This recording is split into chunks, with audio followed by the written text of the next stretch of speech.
सोमनाथ निकटतम railway station है जो गुजरात और भारत के अन्य प्रमुख शहरों से अच्छी तरह जुड़ा हुआ है। दीव हवाई अड्डा सबसे नज़दीक है जो लगभग 63 किमी दूर स्थित है। हवाई अड्डे से मंदिर के लिए नियमित टैक्सी सेवाएं चलती हैं। इसके अलावा पोरबंदर हवाई अड्डा 120 किमी और राजकोट हवाई अड्डा 200 किमी दूरी है। सोमनाथ मंदिर भूमंडल में दक्षिण एशिया स्थित भारतवर्ष में पश्चिमी छोर पर गुजरात नामक प्रदेश स्थित अत्यंत प्राचीन एवं ऐतिहासिक शिव मंदिर का नाम है। यह भारतीय इतिहास तथा हिंदुओं के चुनिंदा और महत्वपूर्ण मंदिर में से एक है। इसे आज भी भारत के 12 ज्योतिर्लिंग में सर्वप्रथम ज्योतिर्लिंग के रूप में माना जाता है। सोमनाथ जी के मंदिर की व्यवस्था और संचालन का कार्य सोमनाथ ट्रस्ट के अधीन है। सरकार ने ट्रस्ट को जमीन, बाग बगीचे देकर आय का प्रबंध किया है। यह तीर्थ के श्राद्ध, नारायण बलि आदि के कर्मों के लिए भी प्रसिद्ध है। चैत्र, भाद्रपद, कार्तिक माह में यह श्रद्धा करने की विशेष महत्वपूर्ण बताया गया है। इन 3 महीनों में यहाँ श्रद्धालु की बड़ी भीड़ लगती है। इसके अलावा यहाँ 3 नदियों हिरण, कपिला और सरस्वती का महासंगम होता है। इस त्रिवेणी स्नान का विशेष महत्व है। दूर दूर से भक्तजन यहाँ पर दर्शन करने के लिए आते हैं। यह मंदिर हिंदू धर्म के उत्थान पतन के इतिहास का प्रतीक रहा है। अत्यंत वैभवशाली होने के कारण इतिहास में कई बार यह मंदिर तोड़ा तथा पुनः निर्मित किया गया। वर्तमान भवन के पुनर्निर्माण का आरंभ भारत की स्वतंत्रता के पश्चात लोहा पुरुष सरदार वल्लभ भाई पटेल ने करवाया और 1 दिसंबर 1955 को भारत के राष्ट्रपति डॉक्टर राजेंद्र प्रसाद जी ने इसे राष्ट्र को समर्पित किया। सोमनाथ मंदिर विश्व प्रसिद्ध धार्मिक व पर्यटन स्थल है।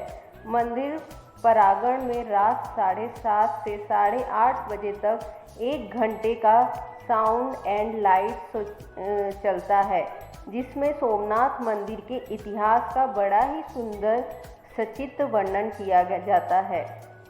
लोक कथाओं के अनुसार यह श्री कृष्ण ने देहत्याग किया था। इस कारण इस क्षेत्र और भी महत्वपूर्ण बन गया। सोमनाथ में दूर दूर से लोग दर्शन के लिए आते हैं। माना जाता है जिसकी इच्छा पूर्ति नहीं होती वह सोमनाथ का दर्शन करने आता है और अपनी सारी इच्छाएं पूरी करके जाता है और यहाँ की सुख सुविधाओं का लाभ उठाता है। कहा जाता है यहाँ रात के समय बहुत ही सुंदर और बहुत ही वैभवशाली मंदिर दिखता है और यहाँ लोग दूर दूर से पर्यटन करने आते हैं।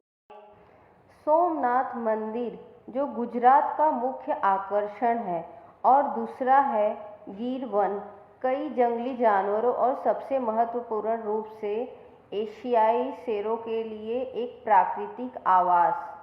कहा जाता है भक्त यहाँ पर अपनी मनोकामना लेकर दूर दूर से आते हैं और सबकी इच्छा पूर्ति भी होती है।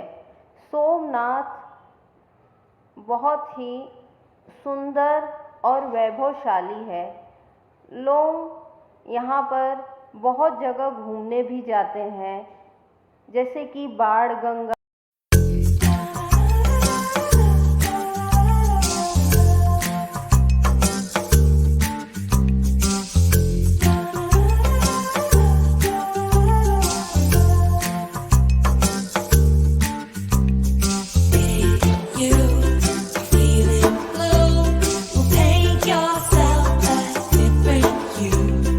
Grab a brush and feel the rush of color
Gujarat का द्वारिका शहर वह स्थान है जहाँ 5000 साल पहले भगवान कृष्ण के द्वारा नगरी बसाई थी। जिस स्थान पर उनका निज महल और हरिगृह था वहाँ आज द्वारिकाधीश मंदिर है। इसलिए कृष्ण भक्तों की दृष्टि में यह एक महान तीर्थ है। वैसे भी द्वारिका नगरी आदि शंकराचार्य द्वारा स्थापित देश के चारों धाम में से एक है। जय हो कृष्ण भगवान की, जय हो द्वारिकाधीश। गांधारी ने श्री कृष्ण को श्राप दिया। क्रोधित गांधारी ने भगवान श्री कृष्ण को श्राप दिया कि श्री कृष्ण, जिस तरह से मेरे वंश का नाश हुआ है उसी प्रकार से तुम्हारा वंश भी आपस में लड़ते हुए नष्ट हो जाएंगे। श्री कृष्ण ने गांधारी से कहा कि यदि इस श्राप को देने से आपके मन को शांति मिलती है तो ऐसा ही होगा माता Gandhari. I love you, I love you, I love you. I love you, I love you, I love you, I love you. I love you, I love you, I love you, I love you.